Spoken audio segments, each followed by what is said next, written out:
Welcome back, everyone, to OpenLine. Our legal analyst, Leonardo, is here talking about this story I did a couple weeks ago involving, we're talking about laws surrounding squatters in Tennessee. We played the first story right at the top of the show. I did a second story, and I talked to another attorney, David Rabin. He kind of got into this, and also this law of adverse possession, which you talked a little bit about.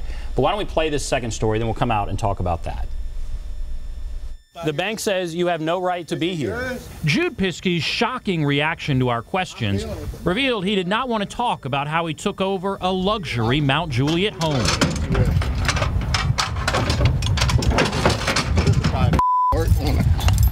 Out of here. All right. Go, God. We're backing up. No, leave, God. We're leaving right now. Don't hit. The case raises questions about squatters, people who just take over vacant properties. This particular thing is happening more and more as banks are sometimes losing track of their properties and people are living on it. Attorney David Rabin says the case is not as unusual as you might think. Our investigation found that Piskey moved into the home more than 2 years ago, despite having no legal claim to the property.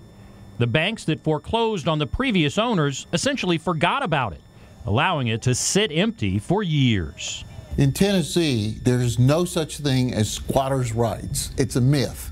Piskey is apparently relying on the law of adverse possession. He believes it will allow him to take ownership of the vacant home. Well, this guy's getting his law from the internet. Google, and Google is his lawyer. And he's just wrong. But Rabin says that rarely ever happens, and you must live at the property and maintain it for at least 7 years, and in some cases 20, before there's even a chance of claiming it. It's a lot more than 2 years, and it's a lot more than just having something that was foreclosed on. Piskey actually paid the property taxes to keep the county from seizing the home. But neighbors complained about the vehicles, including a limousine and a boat parked in the front yard. City officials wanted Piskey out, but couldn't find a bank willing to force him out. It was just, had us all kind of dumbfounded as to how that happened, how it took place. Nation Star promised to evict Piskey after we brought the case to their attention. You know what I got to say? When did you move in? Don't matter. None of your business. But getting Piskey to leave may take time, likely through the courts and an eviction process. I don't see this fellow winning anything in court over this, and I think he'll be ejected promptly by the courts.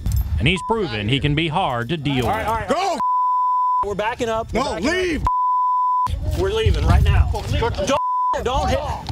Ben Hall, News Channel 5 investigates. So there you go.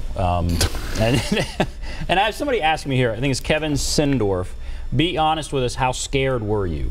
That's a good question. That is a good question. All right. At the time, I was just trying to ask my questions. I had my questions, and I just went in, and I had, I was trying to get through them. And he was clearly using some bad language, and I was like, oh, man, we're going to have to edit that out. We're going to have to edit that out. And then I just... he clearly threatened us, like, I'm going to take you out.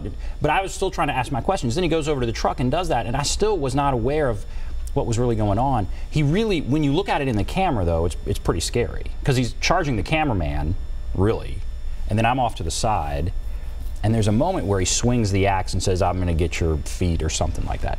I think if he had wanted to do it, he could have. He was trying to just get us out of there. So at the time, how scared was I? I wasn't as scared as maybe when I look back on it. And my wife, not happy. To say the least. But, the beautiful part is that you thought you were going to do a story. You had no idea you were going to get such a great story out of this, right? You have no idea how people are going to respond sometimes, No, you have no idea. And that's not the way to tamp down a story, I would just say, for those wanting media training. All right, let's go to Joe. Hello, Joe? Yeah. Go right ahead.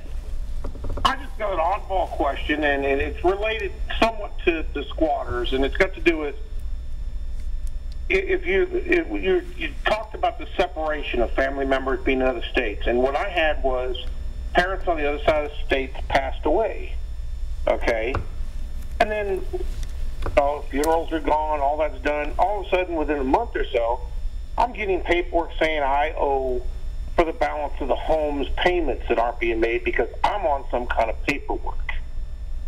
And I'm like, how can I be on any kind of title paperwork? I'm not on anything. I haven't signed anything. And they said, well, this is going to be a foreclosure foreclosure, and it's going to go on your credit report. I'm like, how can that get done? I have nothing to do with the home. I have no paperwork, no signatures. How can they do this? And I ended up having to go through, and I still don't understand, how can something like that slip through the cracks in that kind of format?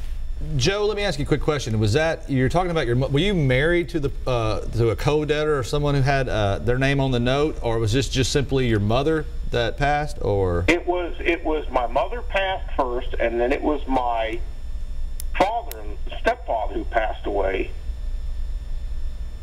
Okay, all right. But you, to your knowledge, you were never on the note. I have never even seen any paperwork. This is gone. It's been gone, but it caused turmoil, on my credit report and other things, because it showed up, and I had to prove that I wasn't on the paperwork on a home that I visited and never had lived in. That's ridiculous. So that's not right. I mean, it's not right, but I mean, that's predatory collection practices, okay? And so we have the Fair Debt Collection Practices Act that has certain laws associated with that, and they need to send you a letter, and they usually send what's called a 30-day letter telling you you've got 30 days to refute this, and that's when you say, okay, if I owe it, I'll pay it, but send me something to where I sign for this debt. Because a debt like that must be in writing. But unfortunately, Joe was a victim of predatory collection practices, and it's not easy, as I'm sure Joe can attest, to fixing your credit report and trying to straighten these things out, because they just don't make it easy. And you try to do it over the phone, you can imagine how many hours you have to sit over the phone. So again, that's a tough thing, and I'm sorry Joe had to go through that, but it doesn't sound like they had a leg to stand on, but I'm hoping, and it sounds like he did get that resolved. Okay, good. All right, let's go to Brian. Hello, Brian. Hey, that crazy guy with the axe. I've seen the police respond to a lot less than that. I mean, what they could probably do is they could send a squad car just down the road, just occasionally.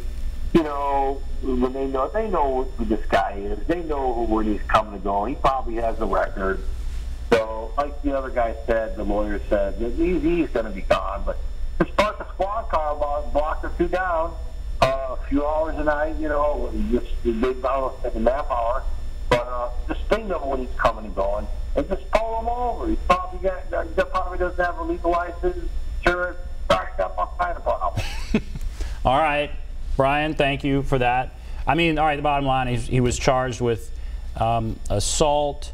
He bonded out, as we said, and last I saw, he was in jail on a probation violation. So legally, that's where everything stands there. Well, he does have a record, and I'm pretty sure that that kind of behavior is probably not an aberration.